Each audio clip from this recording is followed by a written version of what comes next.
Not everybody, but many of them are a status symbol. Look at me, I drive a Raptor. Well, if you're looking for a vehicle to do that, your Raptor's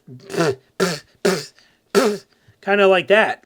All right, everybody, welcome back. Another news feed here for you. This one, off car topic, but very interesting. And then we're going to go ahead and get into a bunch of car stuff on here. But first one right here I found interesting. Gen Z settled on a new age for when adulting starts, when adulthood starts, according to Gen Z. They say they are extending the timeline for adulthood, which with many not considering themselves fully grown until they're near 30. Okay, they are saying in here that what's more, they have agreed that the age which adulthood likely starts in the current climate is 27. 27, 30, this is unbelievable. Okay, they're saying here that most said being adults begin when you can pay your own bills, or be financially independent and put responsibilities over other functions. Other ones say moving out and joining the world of work. If you have to wait till you're 27 or 30 years old to accomplish these things, there's a problem here.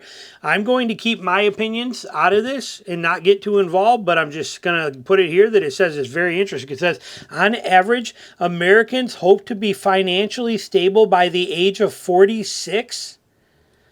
Are you reading that correct? They hope to be financially stable by the age of 46. However, in reality, 40% of total respondents don't think they'll ever achieve financial stability. Adulting is harder than it's ever been before. A staggering 71% of people agreed that it's harder to be an adult now than it was 30 years ago. An adult... A 30-year-old 30 years ago isn't a 30-year-old today, so they can't compare and make a decision. You can't say that. You can't be 60 today and say, I think it was easier or harder when I was 30 back then than what it is for these guys today, because the guys today are not you. They're 30 now and dealing with now's problems as a 30-year-old. You were a 30-year-old then, dealing with problems as a 30-year-old then. You can't say one way or the other, but you can say this without a doubt. This is proven. Every generation is weaker and softer than a generation before, and it is fine China raising teacups, and no offense, but in my opinion, we are all faced with whatever we live in the world with today. Whatever you have to face as an adult 30 years ago, an adult 10 years ago, or as an adult now today, these are your problems. And like every generation before you, you find a way to deal with your problems, push through them, and succeed. That's all I'm going to say on it. But I'm just saying, find a way. That's my thoughts on it. Find a way. If this is you, find a way. If it's too hard, I know it's hard. Find a way. It's always been hard. Hard is good. Hard is life. Life is good when it's hard. You need to have hard in life to get good. Find a way to make it happen. Moving on from there. The Ranger, 2025 Ranger should add these 4 features. We don't know anything about the 25 Ranger yet, but they're trying to basically kick some ideas around and be like, hey, maybe you ought to put this in there for what they could use. They're saying they want a moonroof, okay, because there's the only one that has it right now is the Toyota Tacoma has one, and Ford doesn't, and it would be a big selling point for Ford if they offered a moonroof.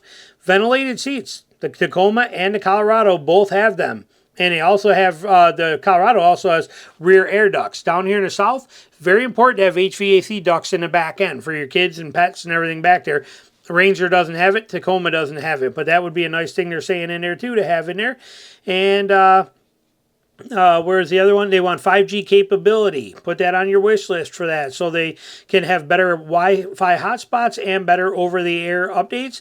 And they're saying to add Blue Cruise. I don't care about Blue Cruise even a little bit. I also don't care about moonroofs, and I don't care about ventilated seats. I don't care about any of the things they're asking for, but many people do. But Blue Cruise, the reason they're saying to put that in there is because no other midsize has it. Chevy Colorado, GMC doesn't, Toyota doesn't, none of them have it in there, so it would technically be, Ford would be the only one to offer it, which would give them a leg up. I think these 5 things that they're mentioning, or 4 things they mentioned, they're fantastic ideas. They would be a huge help for Ranger to gain some of that share in there. I think it's a very smart list. Right now they're saying, the only thing we know for sure is that the 2025 Ford Raptor, it will be getting 2 new exterior colors, one called Marsh Gray and the other one called Desert Sand. And we don't know if we're going to lose any of these colors that the Ranger currently had in 2024. So we don't know what's going to happen there. But It's the only thing we know so far about the 2025 Ranger. Raptor's getting 2 new colors. It's the only thing we know so far. Hopefully, they're going to take some of this stuff into consideration for it. And they also said that we will not be getting a new refresh for the Ranger until it's getting a mid-cycle refresh in 2027. So we wait and see what happens there. Moving on from there to this one. The Raptor stuff. This is not a Raptor here. What we have is we have the Shelby Raptor. And, you know, let's face it, realistically, 90% of Ford Raptors that are bought will never even see dirt. Okay, if you see a Raptor in a parking lot, all you got to do is just kind of bend over and look under there, and you can tell that the thing has never, ever seen dirt. It's probably never even been in dirt. It's probably never even been on a gravel driveway. Okay, people don't buy them for that. They buy them as a status symbol. They buy them as an engineering marvel. They buy them as an amazing vehicle. They buy them for all the tech, and there's nothing wrong with that. Nothing at all. But most of them will never see dirt. So if you're going to buy a vehicle as a status symbol, which many of them are, not everybody, but many of them are a status symbol. Look at me, I drive a Raptor. Well, if you're looking for a vehicle to do that, your Raptor's kind of like that. Look at this. Here's a Shelby version of a Raptor. Now this gets some head turning for you. This makes your neighbors go, oh God, I want what Jones has. This is it right here. But this thing's pretty bad. This thing's awesome. I mean, look at this here. So you're getting, it's made by Shelby. They can do it to either one. They can do it to your regular Raptor, or they can do it to your Raptor R. You're getting the Shelby bumpers. You're getting the whole treatment. You're getting a lift in there. You're getting 37 mud terrains. You're getting some tune in there. You're getting the rack on the back with the light bar. You're getting some interior upgrades. They're doing high flow air intake. If you go with the Raptor R version, you're getting a Borla exhaust system in there and a Whipple supercharger coming on there for an extra 10 grand if you want it. Puts out 900 horsepower.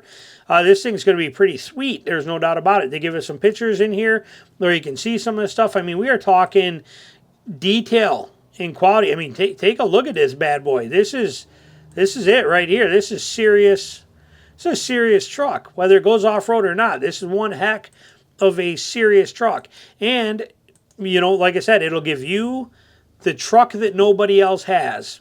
And that, like I said, that's what a lot of people are buying a Raptor for. I mean, there's many that do off-road them, but a lot of them are buying it for this kind of stuff. So where does that put us at here on this? How do I get out of this? There we go. If you own the Raptor, you have to buy your Raptor first. Okay, so you go out and you buy your regular Raptor. And if you got a regular Raptor, it's going to cost you $52,000 to get this treatment done to it from Shelby.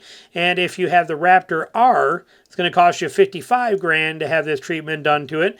And if you want the the Whipple supercharger, it's another 10 grand on there. But I mean, you want to talk about, if you're somebody who wants to own the baddest truck around, this is how you do it right here. And the resale value on this thing will not be hurt too bad. These are customized serial numbered vehicles. These are going to be high demand later on. So I don't think you'll lose as much as people would fear that you do. It's, but you're talking about you figure you're 80 grand on a truck and then another figure $130,000 truck. But again, think about who buys a Raptor today. This is probably a smarter option and something that'll definitely have the cool factor to it. So any comments, put them down below. Thanks for watching.